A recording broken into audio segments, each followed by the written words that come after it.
So then you went solo. Yeah, my first solo album. My first solo album ever. I had 2 Partner Dukes albums and then two Latino Velvet albums. But my first solo album was with Dope House, Savage Dreams. Okay. And that was in 2000. So he wasn't even in yet. He was still out when I did that. But I was still riding with the Dope House. I still ride with the Dope House. And my first solo album sold like 35, 40,000 singles. You know, albums. I'm like, damn, that's pretty good. Independently, that's when Independent Southwest was cracking. Then I did another album called On the Cool, another 40,000.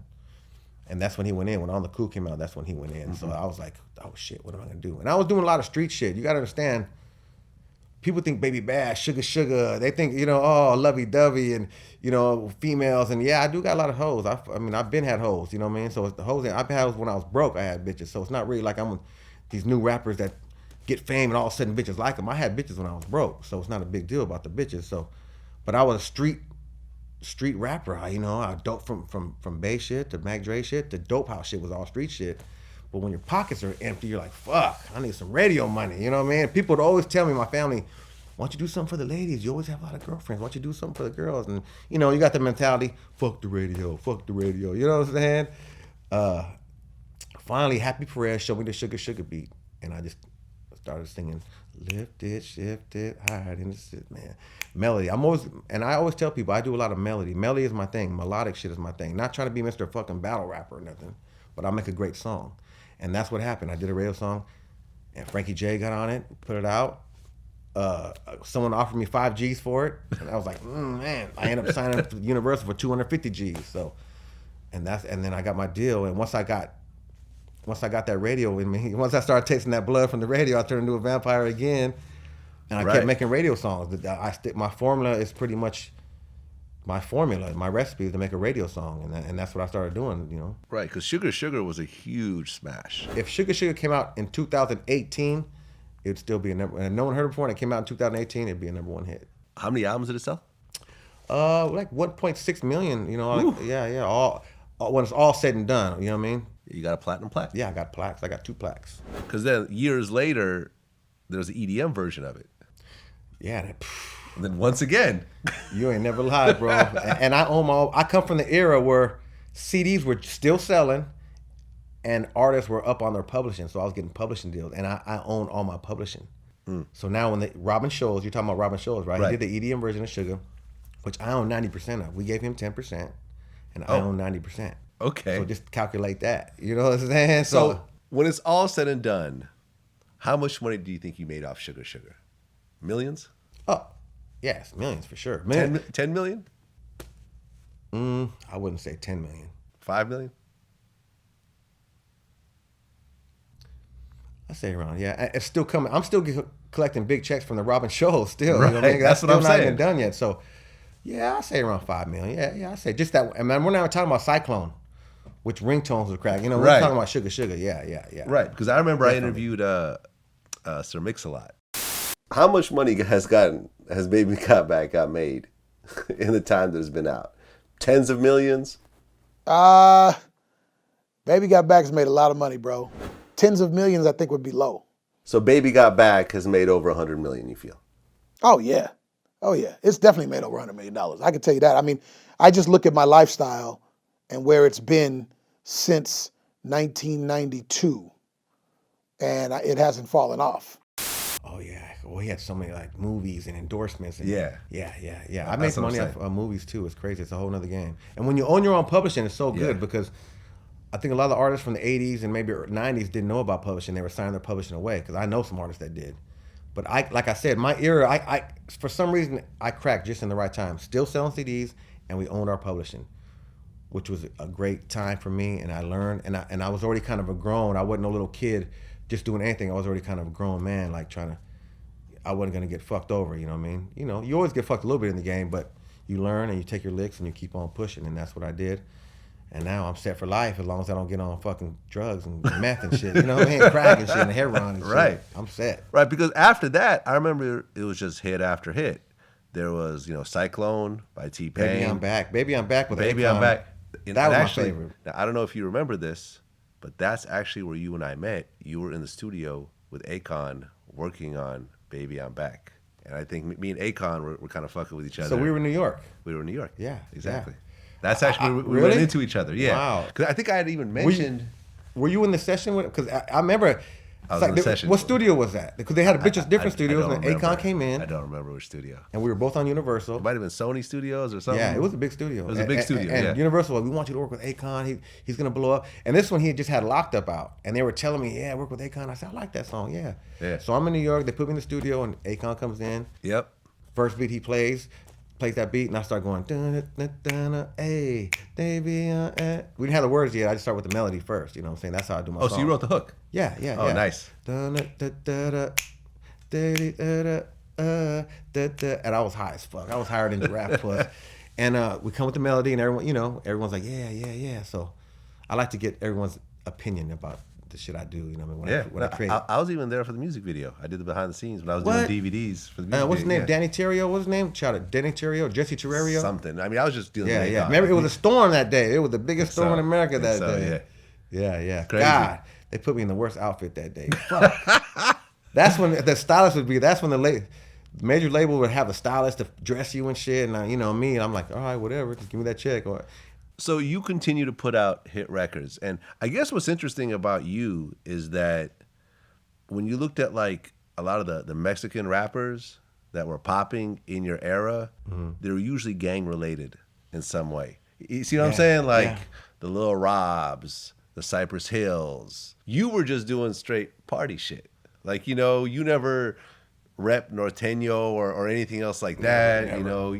It's like you did your shit without doing what everyone else was doing.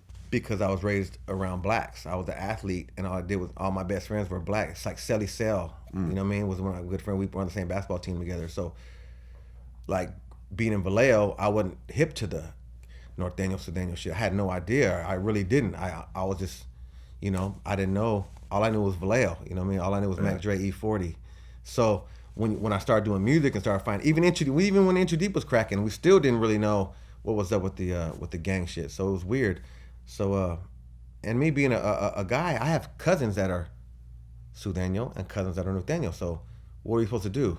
You know what I'm saying? Like, I can't hit on my you know what I mean? There's families that's both sides. I'm like, I've never been my thing. I respect whatever they do. I've always respected whatever they do. I can't step on no toes. But yeah, I never got into it. And I became, I think, the first Mexican that can probably go everywhere.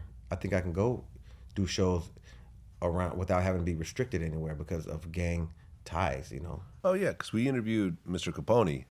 Representing what you represent and looking the way you look, you started having problems at your shows in terms of the police shutting you down and so forth. Yeah, when we first started, like our first chances to get out there and represent, we were trying to do shows. Every city we would go, venue would get shut out.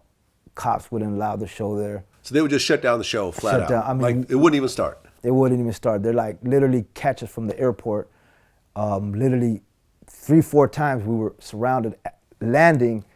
To me, it's kind of now looking as like that shit was insulting, but we didn't really realize that.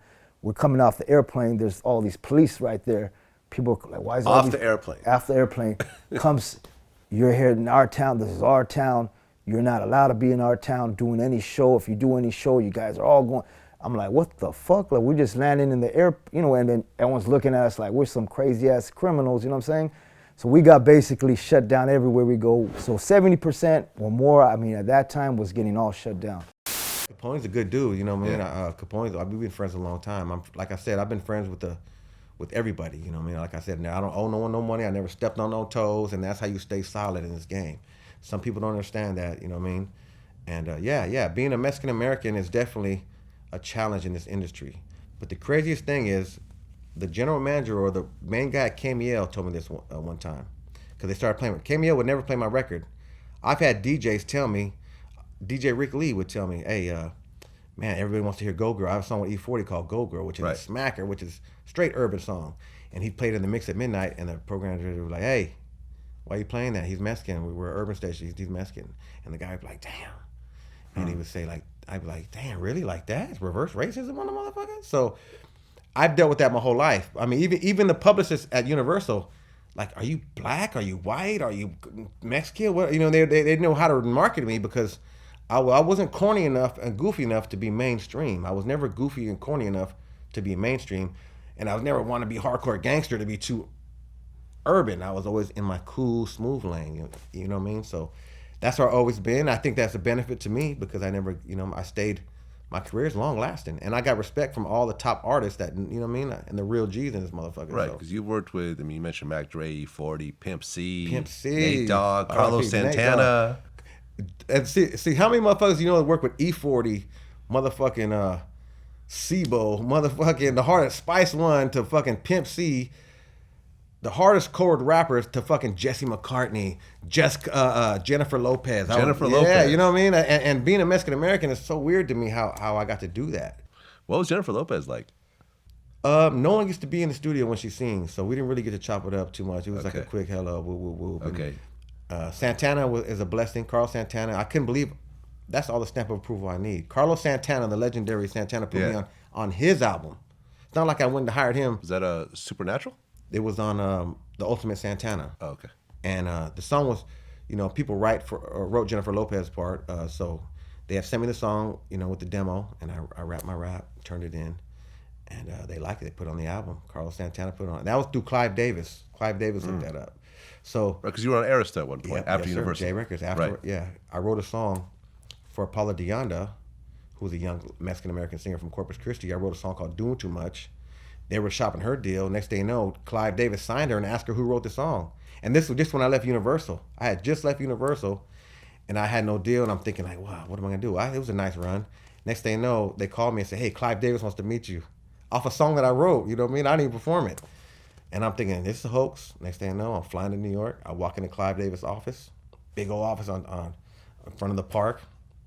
He's taller than I thought. He sits down. We talk for about an hour. Next thing you know, he give me almost $1 million. Really? No demo, no nothing, just off a song I wrote. He was starting J Records at the time, so they were getting people. And the radio people, Michael Williams, the guy who ran the radio for him, was like, we need to sign Bash. Because I had already had Suga Suga, which went number 2. Suga Suga went number 2. Obsession with Frankie J, which I gave to Frankie, which was my song first, because I had Baby I'm Back, went number 1. So I had a number 2, a number 1. Baby I'm Back went number 9. Shorty Doo-Wop was top 20. You know what I'm saying? So I had like a resume of, I wasn't the one. People always think Baby Bash, one hit wonder. I'm like, which one? Which hit? Which hit? hit Pick one. Pick one. You know what I'm saying? And then I wrote Paul Deonna's song, which went top 15. So I had a track record, and so they were telling Clive, go ahead and sign him. So speaking of Clive, you worked with Whitney Houston. We wrote some songs for Whitney Houston. We were writing songs. She didn't actually work with her directly. Yeah, we didn't record with her directly. We wrote songs for her. Too bad. Well, I heard, I've heard some stories about her in the studio. It's not the easiest thing to be in the studio, you know what I'm saying? So, I like to write. I write for, I just like to write for anybody who wants songs. People don't know, the artists know that a lot of writers are a big part of the artist's success, you know what I mean? A lot of artists say they write and shit because it's part of the process. Yeah, I wrote this song when I was thinking about this, and motherfucker, someone else wrote this shit for you, you know what I'm saying? But when they interview, I was, I just write about my life and shit. You know what I mean? Motherfucker, someone else wrote this shit for you, dog. So that's, and writers need more credit, producers need more credit, you know what I mean? Well, I mean, sometimes the check is good enough, though. You ain't never lied. You know what I'm hear saying? That, people? Sometimes the check is good enough. That's why I stay behind the camera. I'm cool with the check. I don't need the fame. And that's what I learned. That's what I'm saying. So writing, producing, like I said, the rapping to me was the easiest part, like I said, because I'm always good with melody, and I'm always in the pocket. I'm never out of pocket. I don't say corny shit. I always say just some fly butter shit. And that's because I'm a product of Mac Dre, E40, and Ice Cube, and Too Short,